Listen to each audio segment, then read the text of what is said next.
por lo que los avicultores mexicanos y los avicultores americanos llegaron a un acuerdo como asociaciones, como sociedades civiles, llegaron a un acuerdo de que solo la pierna y muslo de pollo sí tendría algún arancel en un plazo determinado.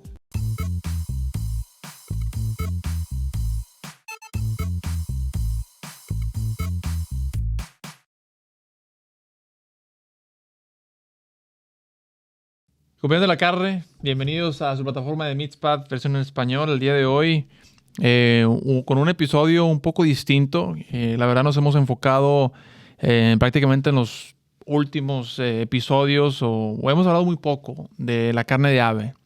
Y el día de hoy seguimos aquí en Manhattan, Kansas, en el Diplomado de la Carne con nuestros amigos de Anetif, en la 8ª edición, y una persona responsable de que esto se retomara, el señor Jaime González, que está el día de hoy con nosotros. Bienvenido, Jaime, ¿cómo estás? Hola, ¿qué tal, Paco? Buenas tardes. Muchas gracias por invitarme. Aquí estamos, lo que se ofrezca. Consultor de USAPIC. Te platico, yo soy Jaime González, soy consultor del Consejo de Exportadores de Carne de Ave y Huevo de los Estados Unidos. Por sus siglas en inglés le llamamos USAPIC. Uh-huh. ¿Qué hace? ¿A qué se dedica esta asociación?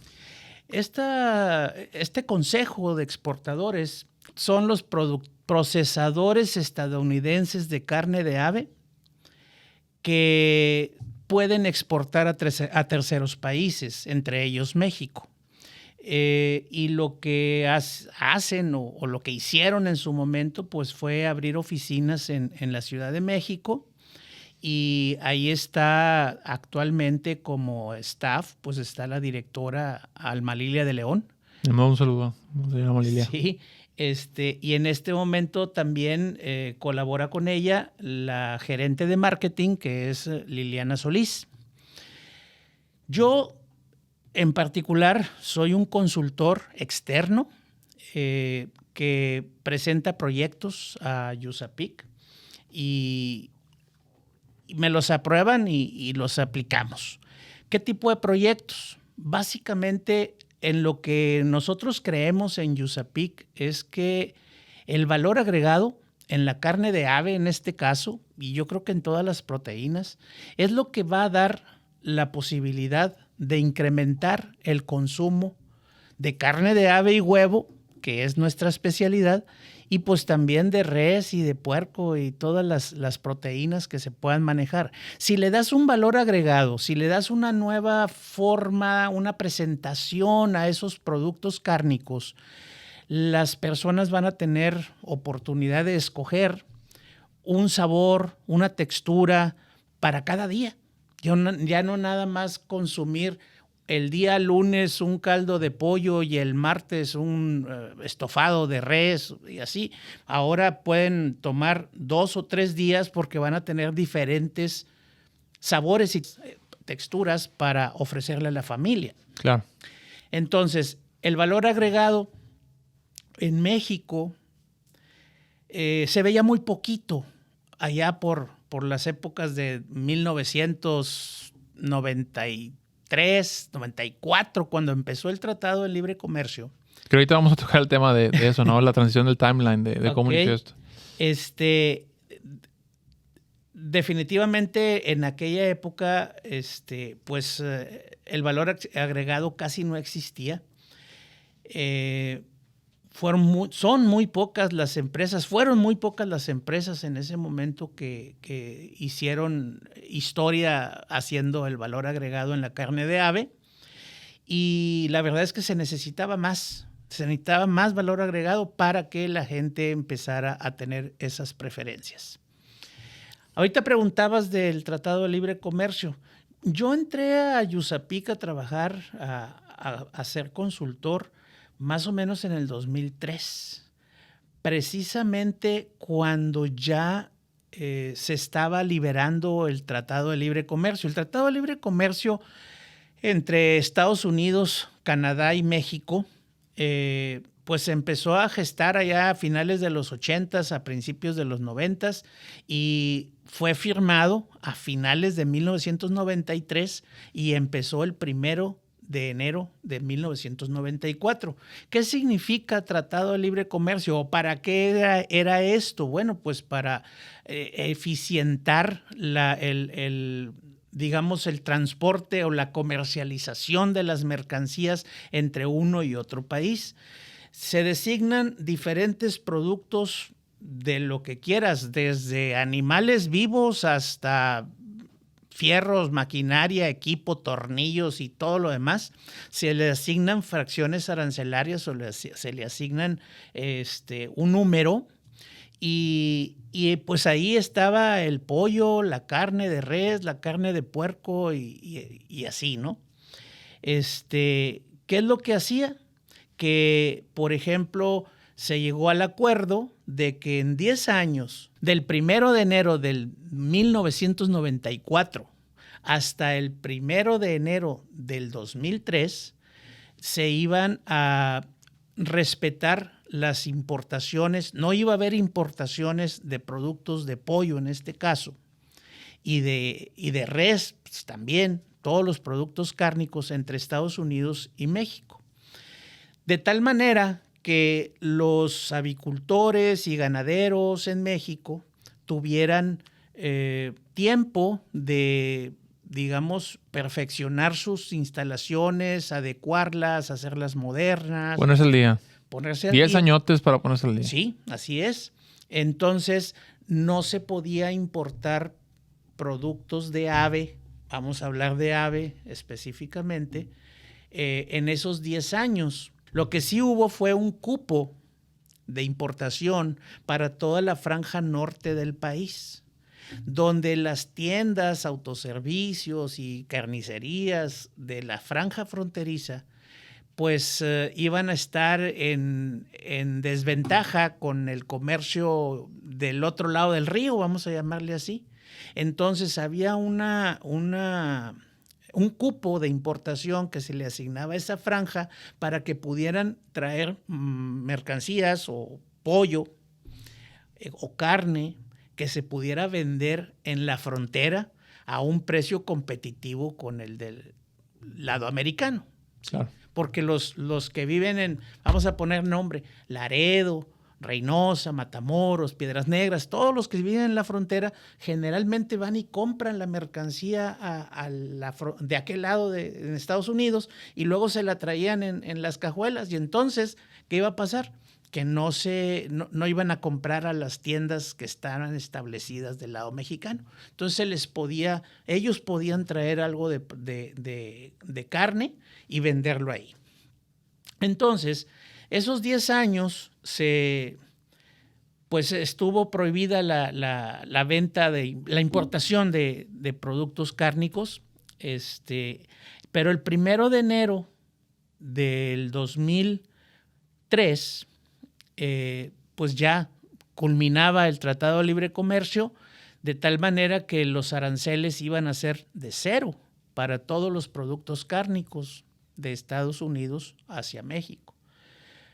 Luego, en especial, la pierna y muslo de pollo americana, pues iba a competir con la pierna y muslo de pollo mexicana.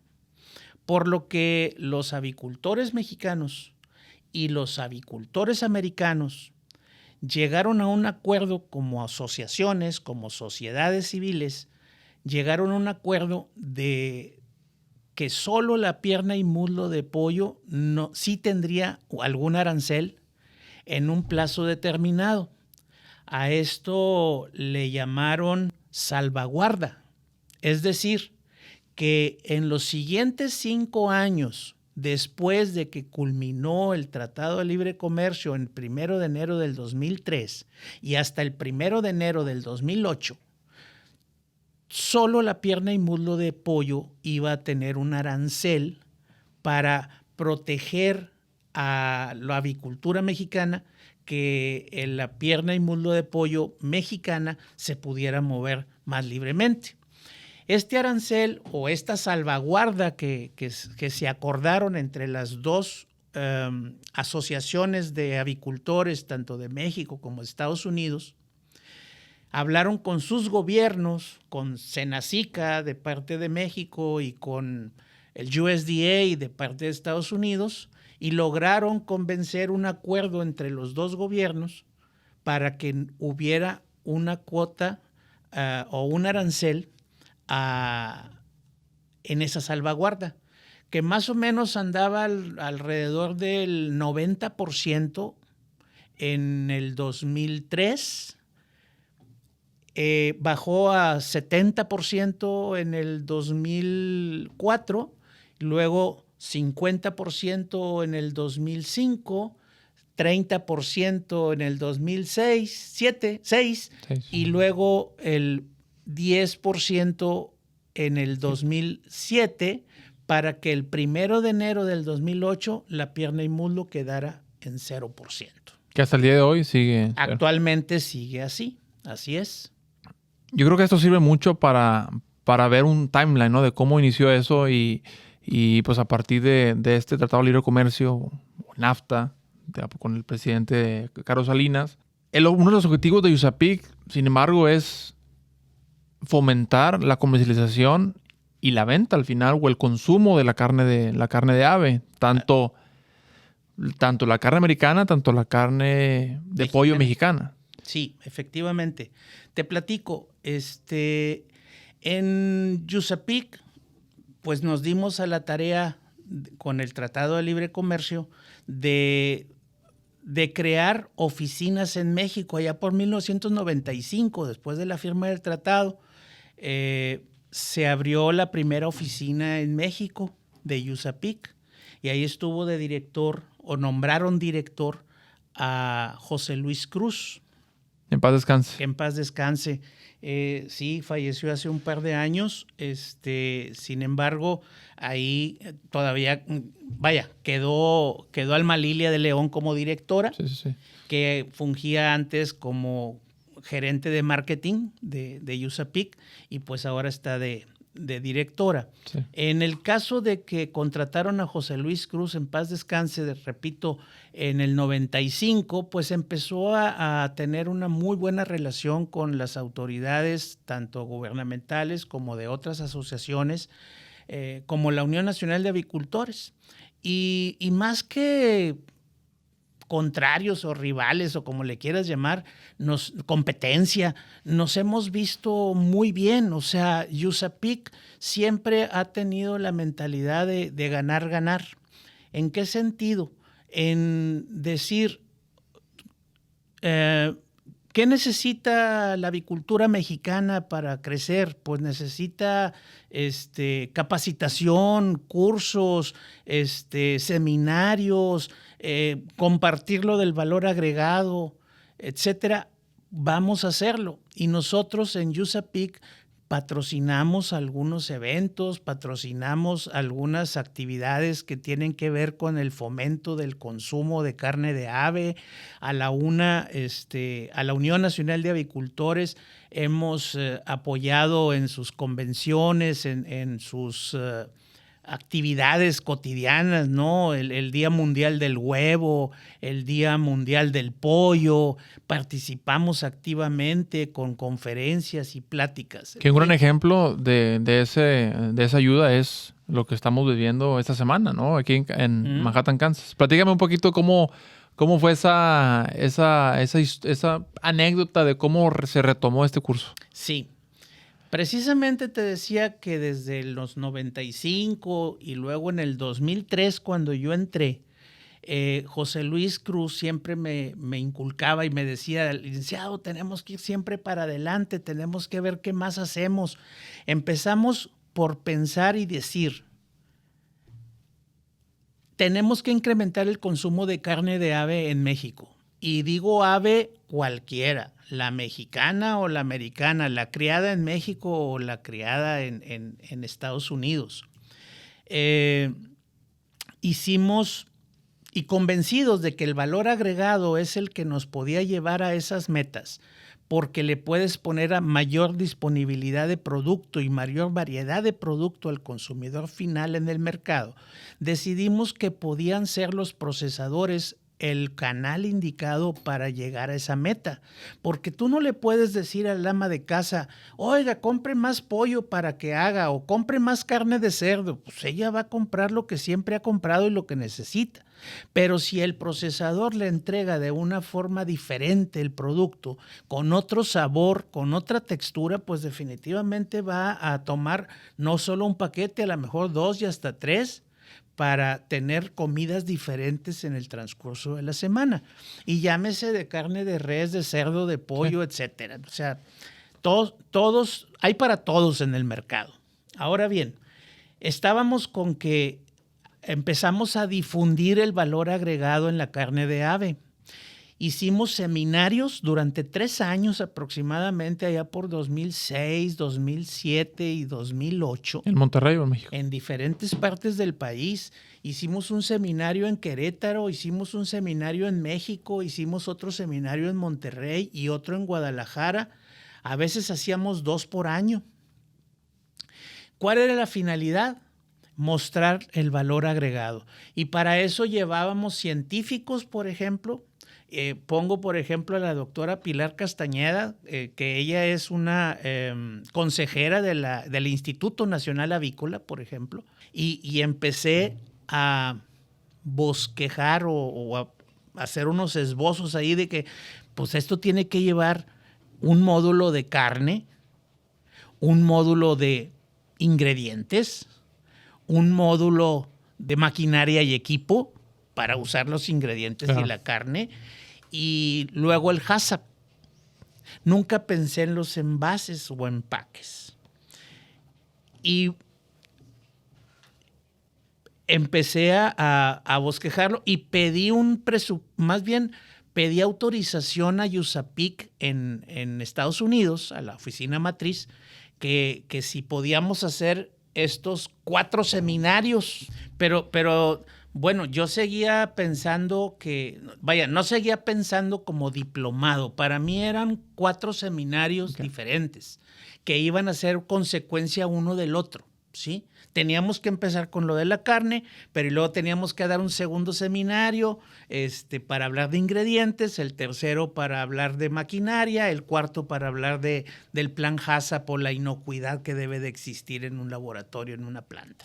¿Cuántas horas más o menos de...? Yo le había puesto 8 horas de capacitación, 8, nada más. Ya que estamos ahorita con 120 teóricas y 40 prácticas, que es la semana en K-State, ¿no? Aquí, de lo que fue de 8.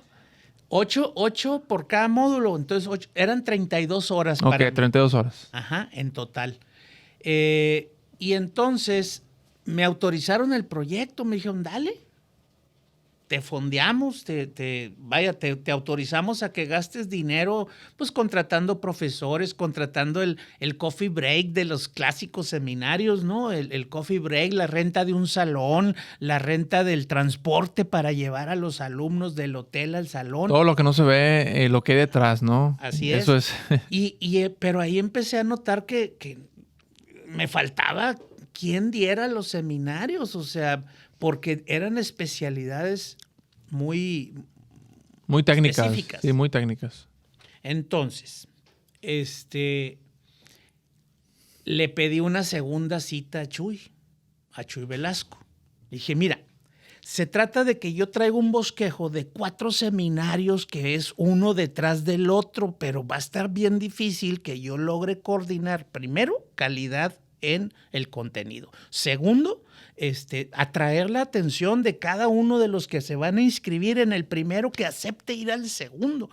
Y así, y entonces me dijo, espérame, me estás hablando de un diplomado, me estás hablando de un solo curso que va a tener diferentes módulos y que tienes que tomar todos para poder que empate lo que estás buscando, que encaje bien.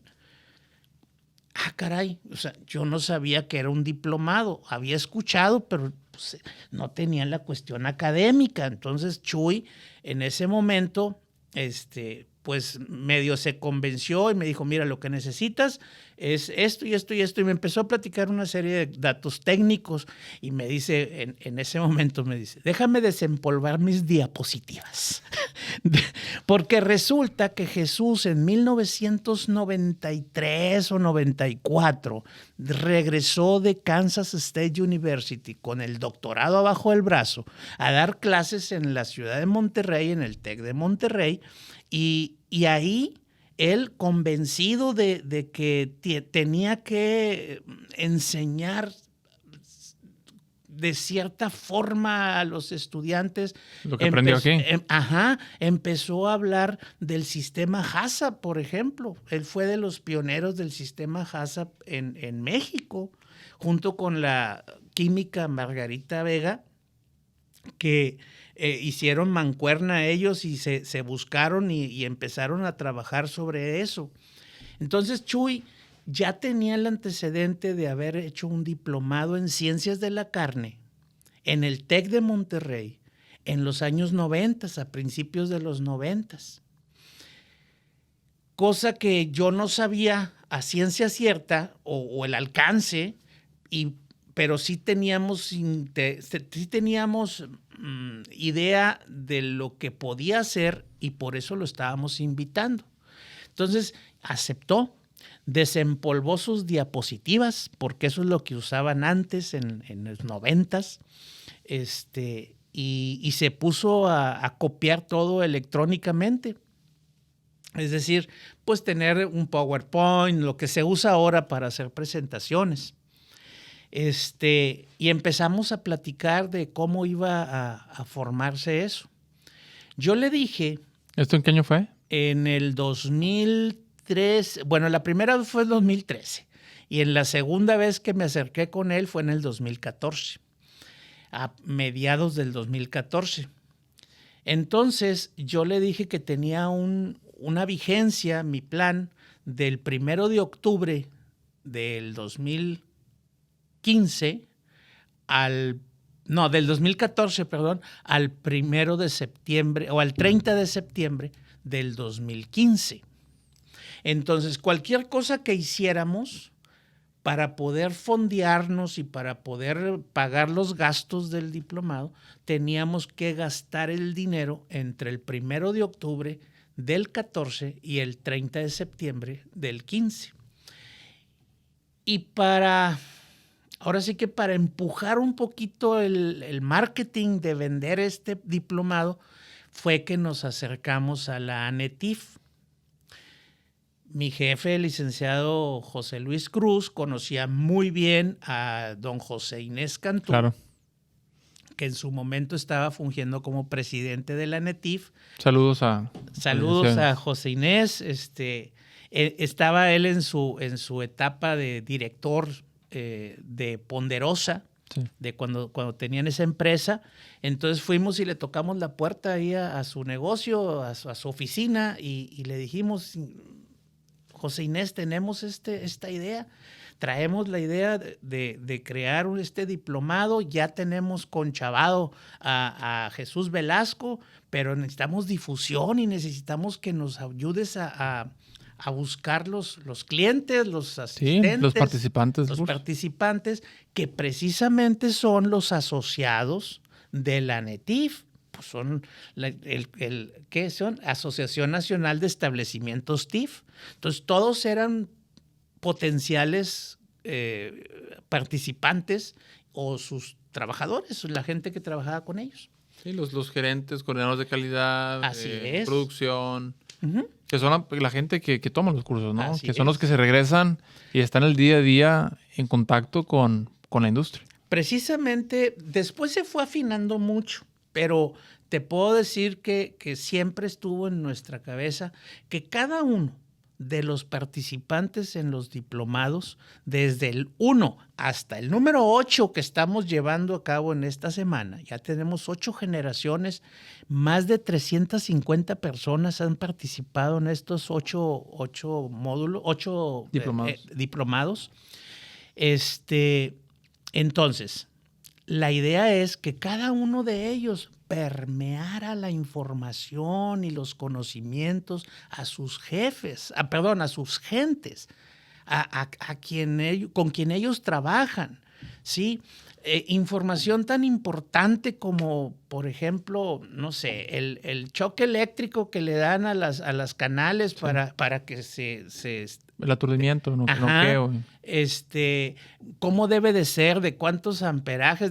Mucha gente en el medio de la carne en México, hasta antes del diplomado, y bueno, todavía algunos que andan ahí que no han querido entrar, lo que hacen es, llegan a su lugar de trabajo y les dicen, agarra este polvito y mézclalo con tantos litros de agua, méteselo al tumbler y ya, olvídate.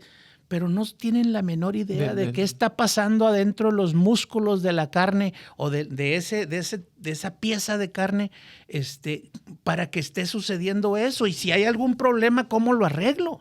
Aparte de eso que mencionas, yo creo que vale la pena mencionar que ya no nada más es México. Tenemos ahorita en el curso, me quedé sorprendido que pues tenemos gente de la empresa Sigma, que es una de las más importantes en la industria de los embutidos. Sí. Tenemos gente de Costa Rica, Ecuador, El Salvador, Perú. O sea, tenemos más de 5 o 6 países que han hecho el esfuerzo.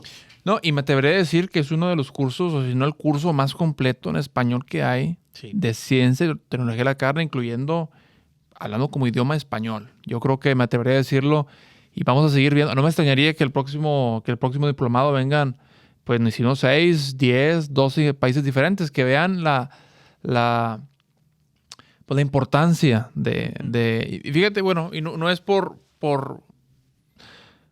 ignorar, pero sí he tenido la oportunidad de estar en Sudamérica y igual que nosotros necesitamos más información. Eso que acabas de decir de agregar algo, darle vuelta y agrégalo en la fórmula y no sabes por qué. Uh-huh. Entonces yo creo que esto es una de las razones es que entiendan el por qué se agrega esta concentración, entiendan cuáles ingredientes, aparte de eso, se puede utilizar, ventajas, beneficios.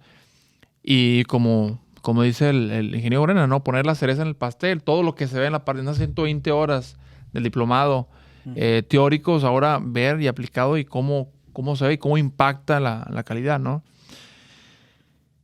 Como última pregunta para terminar y culminar este episodio, ¿qué opinas un poco del futuro tanto de USAPIC y bueno, hablando del futuro del consumo per cápita de pollo? ¿Me podrías dar el dato cuánto es el consumo per cápita de pollo o es carne de ave en México? Sí, básicamente ese se lo miden diferentes asociaciones, por ejemplo, el Comecarne, el Consejo Mexicano de la Carne, también la Unión Nacional de Avicultores, también la ANETIF, en algún momento dado. Todos coinciden en que el consumo per cápita de pollo en México al 2021, que es el dato más próximo que tenemos, todavía no acaba el 22, es de alrededor de 34 kilos. 34 kilos por mexicano por año, en promedio.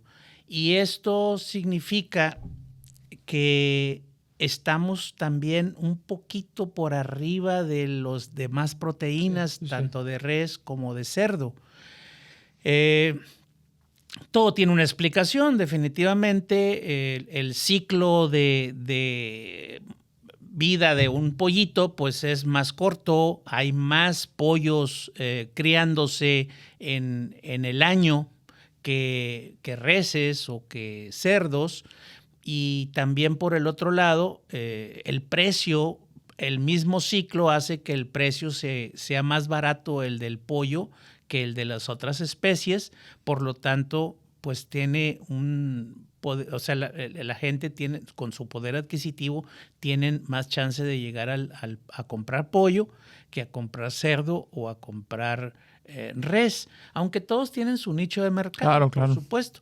Pero sí, en este momento estamos un poquito por arriba del resto de las proteínas. ¿Y esperas que en los próximos años se siga manteniendo esa tendencia?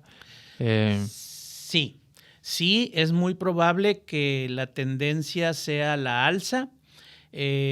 Ahorita tenemos una situación difícil en cuanto a la oferta y demanda de pollo específicamente.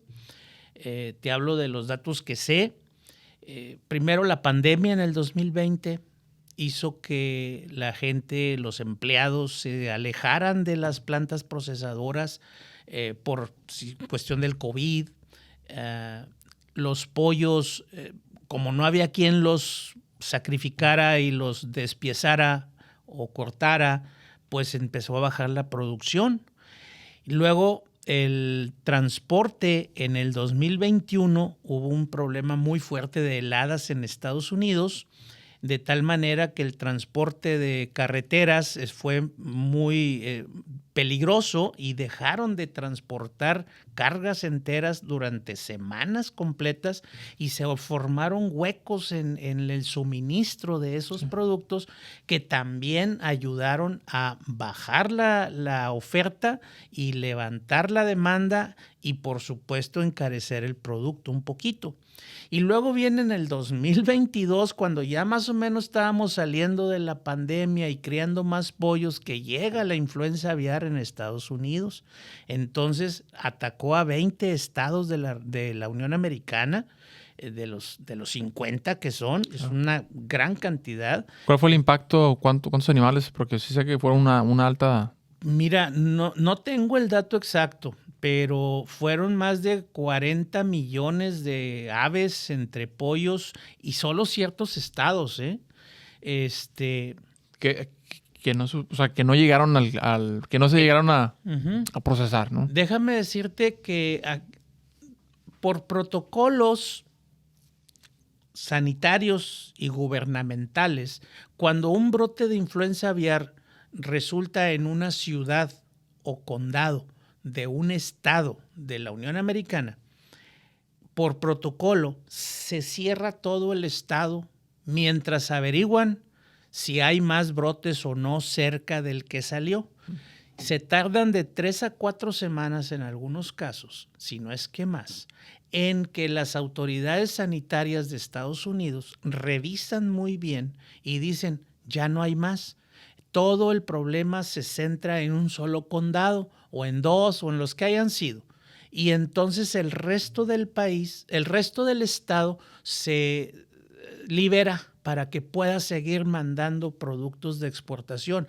Obviamente lo mismo hace Senacica. O sea, si hay un brote en un condado, Senacica, que es nuestra autoridad sanitaria en México, no permite la entrada de aves que hayan sido sacrificadas en el estado en cuestión. Sí.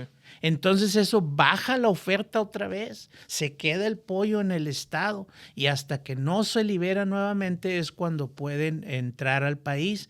De tal manera que la pandemia, los problemas climatológicos, el problema de la influenza aviar que atacó a principios de año y luego la guerra en Ucrania y Rusia que encareció los granos y encareció con los combustibles también, pues entonces volvimos a tener problemas y me faltó comentarte, los contenedores. No había contenedores para exportar a otros países. Todos estaban concentrados en Asia. Por allá andaban miles y miles y miles de contenedores y no había cómo embarcar ese pollo a otros países. Entonces se quedó mucho pollo congelado, se quedó mucho pollo en las plantas. Las granjas bajaron su producción porque no había personal, porque no había cómo vender y transportar ese producto. Total que fue un desorden. Todo se juntó. Todo se juntó, sube el precio. Se encareció el producto debido a todos esos factores, sí, y eso incrementó el precio, ¿no? Sí, incrementó el precio tremendamente y entonces los altos precios han hecho difícil que se distribuya a otros países, por ejemplo a México, se encareció tanto que la misma gente ha dejado de comprar pollo en Estados Unidos, digamos los importadores. Sí. Entonces, ¿qué es lo que está pasando? Que los granos están llegando a su tope de precio, a su techo, y van a empezar a bajar. Y el pollo, en este caso, también ya llegó a su tope máximo en el 2023. Y en el 2024 tiene que mejorarse esto y llegar a niveles de antes de la pandemia.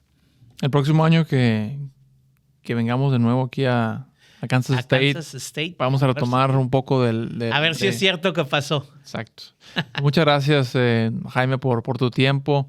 Yo creo que esto era necesario. Vamos pues no sé si tomar más temas porque hay muchísima información en lo que es lo que es la carne de res y carne de cerdo, pero yo creo que es importante entender la importancia del consumo de carne de ave, ¿no? Mencionamos 34 o 35 kilos consumo per cápita, que es superior y más accesible también a la de otras proteínas como la res y cerdo y pues una proteína que se necesita. Te agradezco mucho el tiempo de nuevo. No, hombre, por nada, Paco. Para servirte cuando haya necesidad, aquí estaremos. Gracias.